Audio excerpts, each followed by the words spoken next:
सोलापुरात आज भाजपाची विभागीय बैठक होते। पश्चिम महाराष्ट्रातील सर्व खासदार आमदार सोलापुरात पोहोचलेत। रवींद्र चव्हाण, चंद्रकांत पाटील, गोरे हे उपस्थित राहणार आहेत। आगामी निवडणुकांवर बैठकीत सविस्तर चर्चा केली जाईल। सकाळच्या सत्रात पश्चिम महाराष्ट्रातील जिल्हाध्यक्ष आणि शहराध्यक्षांसह 200 पदाधिकाऱ्यांची बैठक आहे। दुपारच्या सत्रात महापालिका, नगरपालिका त्याचबरोबर जिल्हा परिषद सदस्यांसह 100हून अधिक जणांची बैठक होते। स्थानिक स्वराज्य संस्थांच्या आगामी निवडणुकांवर या बैठकीत चर्चा होणार आहे। या संदर्भात अधिक माहिती घेऊयात आमचे प्रतिनिधी रवी ढोबळे यांच्याकडून। रवी, सोलापुरात आज भाजपची विभागीय बैठक होते, काय अधिक अपडेट?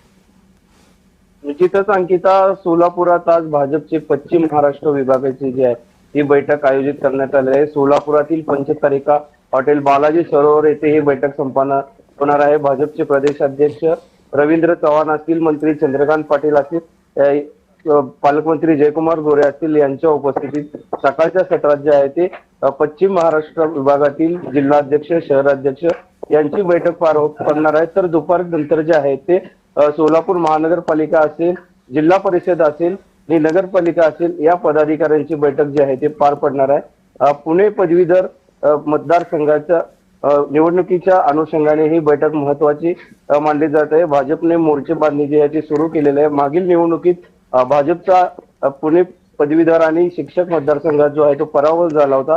त्या अनुषंगाने आहे ते आता भाजप ऍक्टिव्ह मोडवर आलेले आहे आणि यंदाच्या निवडणुकीमध्ये सोलापूर जिल्ह्यात जे आहे ते जिल्हा परिषद असेल, महापालिका असेल, नगरपालिका आणि विधान परिषद निवडणुकीत भाजपला जे आहे ते मोठं यश मिळालं होतं।